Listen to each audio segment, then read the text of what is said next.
Welcome students to our new YouTube channel PharmaX Take the Division of Excellence. So this is last part of important chapter diuretics. So in that we first see the whole classification of diuretics. The first one is loop diuretics, also known as high efficacy diuretics, and in that sulfonyl derivatives like furosemide, bumetanide and pyrantenide.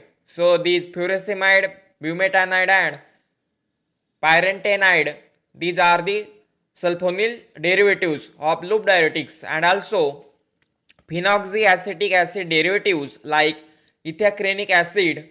These are the drugs of loop diuretics. So the next one is medium efficacy diuretics, and in that first one is thiazide diuretics, and examples are chlorothiazide, hydrochlorothiazide, polythiazide, benzthiazide, hydroflumethiazide and bendroflumethiazide. So these are the example of thiazide diuretics: chlorothiazide, hydrochlorothiazide, polythiazide, benzthiazide, hydroflumethiazide and bendroflumethiazide. And also thiazide like diuretics like metolazone, indapamide, zipamide and chlorthalidone. These are the thiazide like diuretics: metolazone,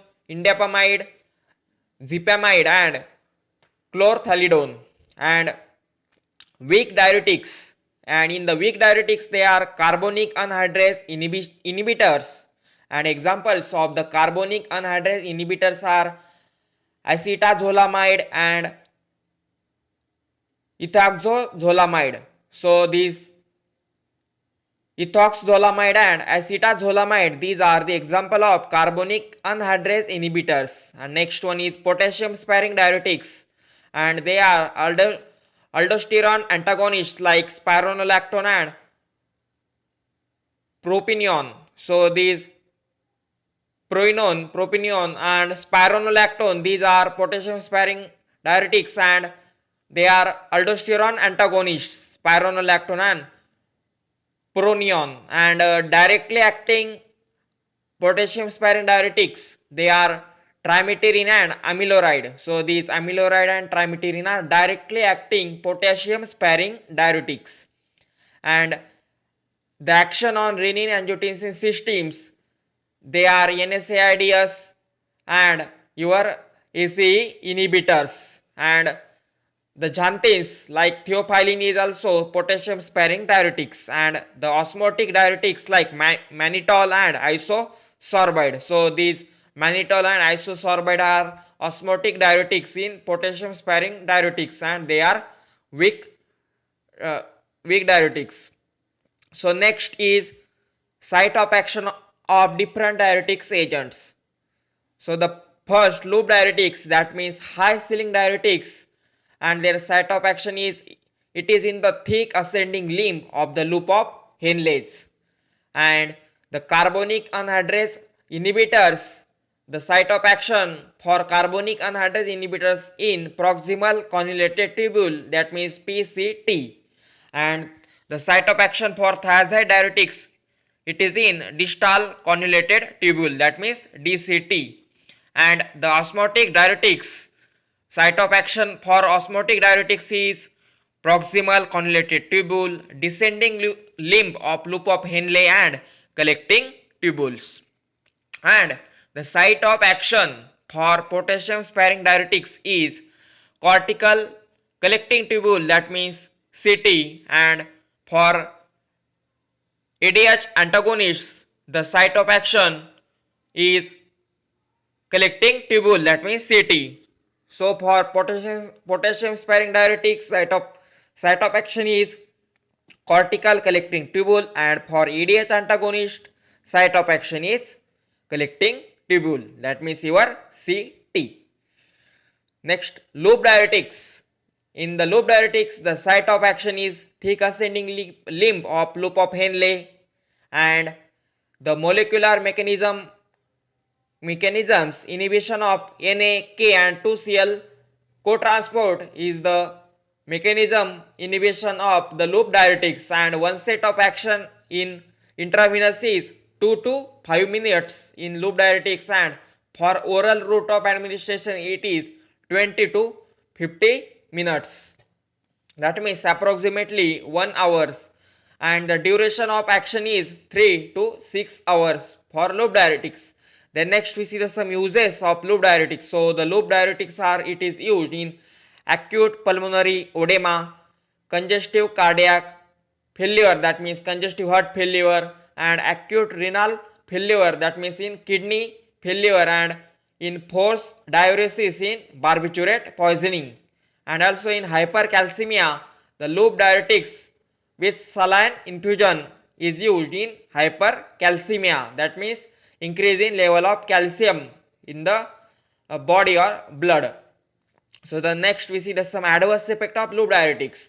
The adverse effects of loop diuretics, they are hypokalemia, metabolic alkalosis, hypocalcemia, hypokalemic metabolic alkalosis, hypomagnesemia, hyperglycemia, hyperuricemia and ototoxicity. These are the adverse effects of loop diuretics. So these adverse effects are most important for your GPAT exam, and the adverse effect of loop diuretics, they are, remember that, hypokalemic metabolic alkalosis, hypocalcemia, hypomagnesemia, hyperglycemia and hyperuricemia and ototoxicity.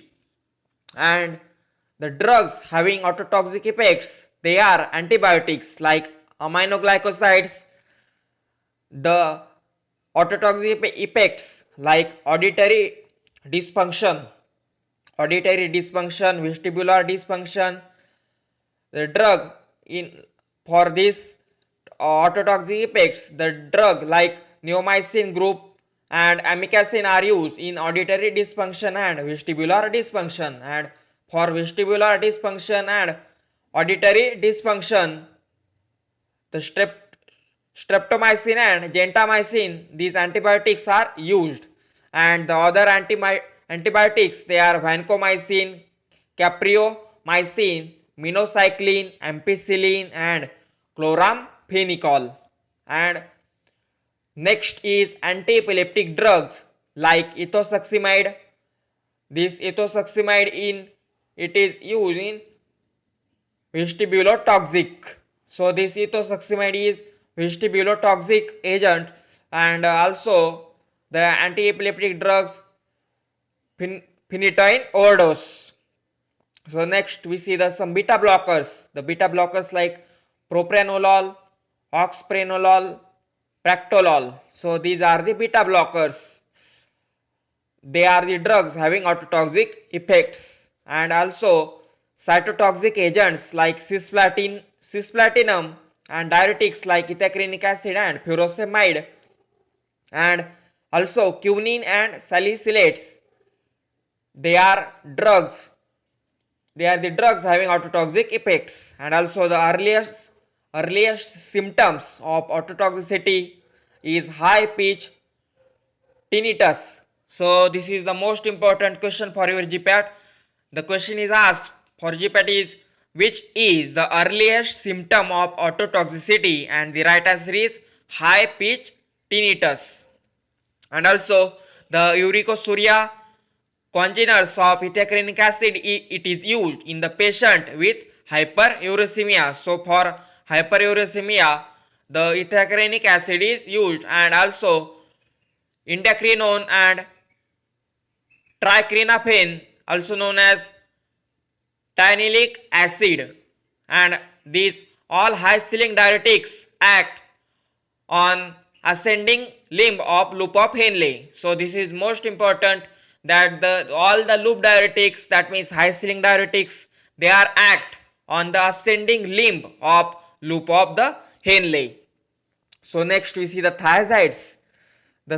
The site of action of thiazide, it is early in distal convoluted tubule, that means DCT, and the uses of these thiazides are hypertension and in CCF, cardiac failure, and also in idiopathic hypercalciuria, and also in diuretic of choice used as prophylactic in patients with tendency to form calcium stones and nephrogenic diabetes insipidus. So the uses, they are the uses of thiazides like hypertension and chronic cardiac heart failure, and in idiopathic hypercalciuria, and also in diuretic of choice. This is diuretic of choice. It is used as a prophylactic agent in patients with the tendency to form the big calcium stones. They are made up of the calciums. And also the thiazide is used in nephrogenic diabetes insipidus. And next we see some adverse effects of this thiazide, and adverse effect of thiazides, they are same as loop diuretics like hypokalemic metabolic alkalosis, hyponatremia, hyperglycemia, hyperuricemia, that means hyperuricemia, and hyperlipidemia, and also hypercalcemia. This hypercalcemia is only diuretic causing the hypercalcemia is only the thiazides. So next we see the contraindication of diuretics.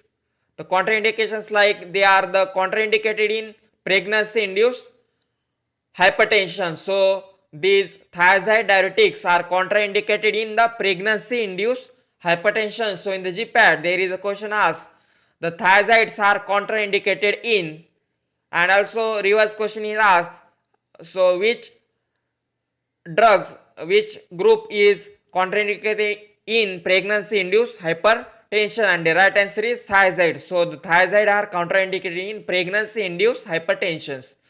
So the third one is carbonic anhydrase inhibitors. So these carbonic anhydrase inhibitors, they are the organs in which the carbonic anhydrase enzyme is present.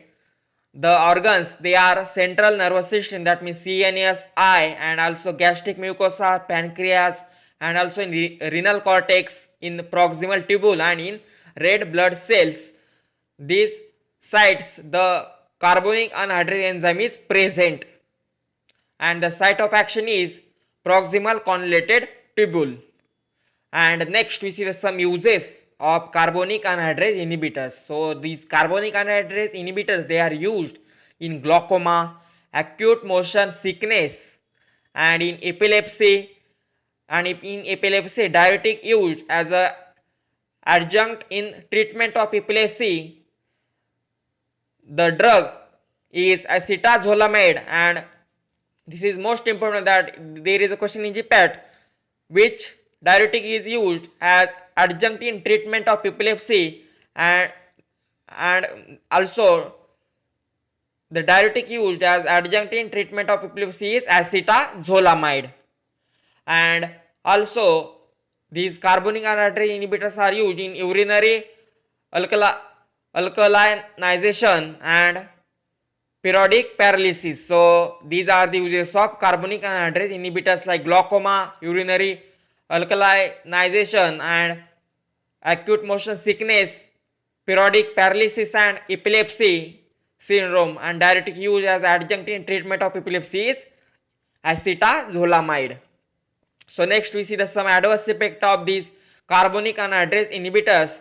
So the adverse effects like hypokalemia and diuretic, which cause most marked kaliuresis among all diuretics.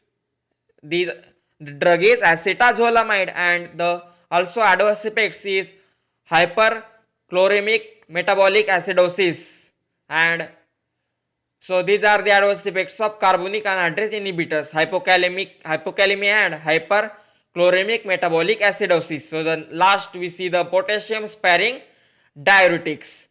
So these potassium sparing diuretics forms the renal stones, and these potassium sparing diuretics are the diuretic agents. They are contraindicated in the patients with renal failure. They are potassium sparing diuretics. So these potassium sparing diuretics, simply they are contraindicated in patients with the renal failure, that means the kidney failure. And the adverse effects of potassium sparing diuretics, they are same as loop diuretics and thiazides.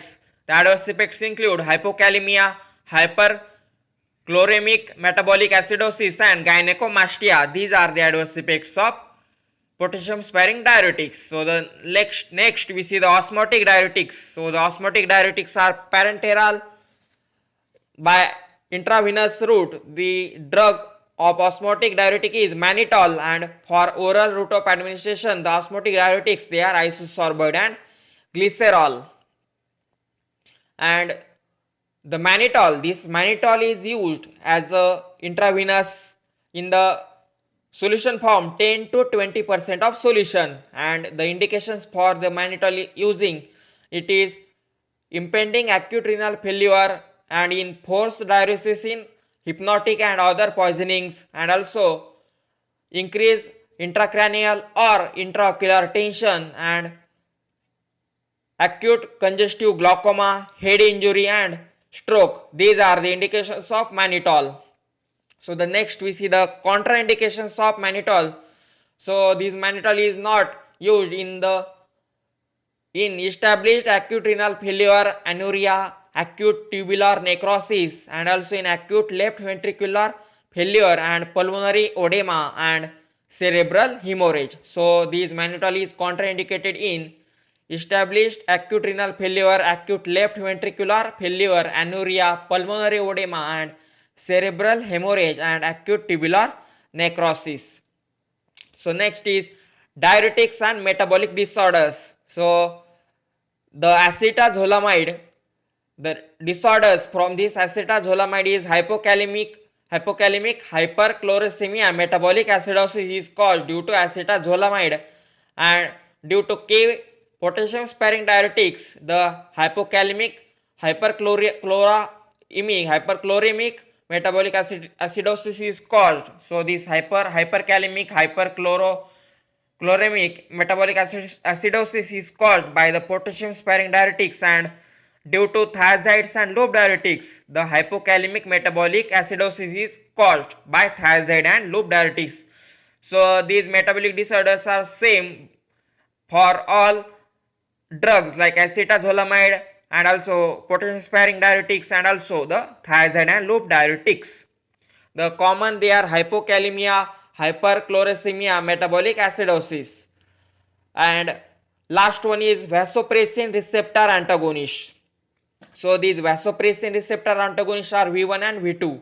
The first one is V1 receptor. This V1 receptor antagonist may be useful when total peripheral resistance is increased, and examples of this V1 receptor is in chronic heart failure and in hypertension, and whereas the V2 receptor antagonist, these V2 receptor antagonists, they may be useful for the treatment of ADH, antidiuretic hormone. So these V2 receptor antagonists, they may useful in the treatment of antidiuretic hormone therapy, and also the drug like relcovaptan. So this relcovaptan is a selective V1 antagonist, and whereas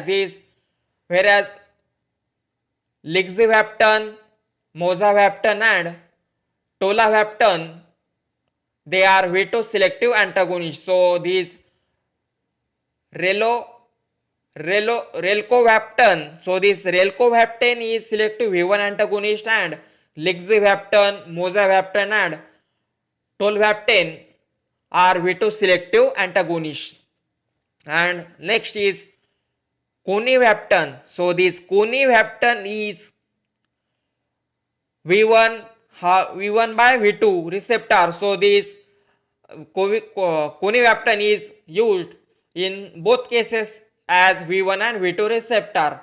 This antagonist and this conivaptan is used as an aquatic, that means aquarectic. So this conivaptan is used as an aquarectic, means it increases the water exertion without affecting the electrolytes like sodium in chronic heart failure. So this conivaptan is used as aquarectic, that means increase water excretion without affecting the electrolytes like sodium Na, and they are used in chronic heart failure. And also this conivaptan is administered by intravenous injection, whereas also the lexivaptan and tolvaptan they can be given by orally, that means oral route of administration. And remember that this conivaptan is administered by intravenous, only by intravenous route of administration through by the use of injection needle, and whereas the lexivaptan and tolvaptan they can be given by oral route of administration. So here is the end of this chapter, diuretics. Hope you will like this video, and please like, share and subscribe to our channel, and please subscribe our channel Pharma Extract, the division of excellence, for latest and new updates. Thank you for watching this video. Thank you for watching this video, diuretics. Thank you.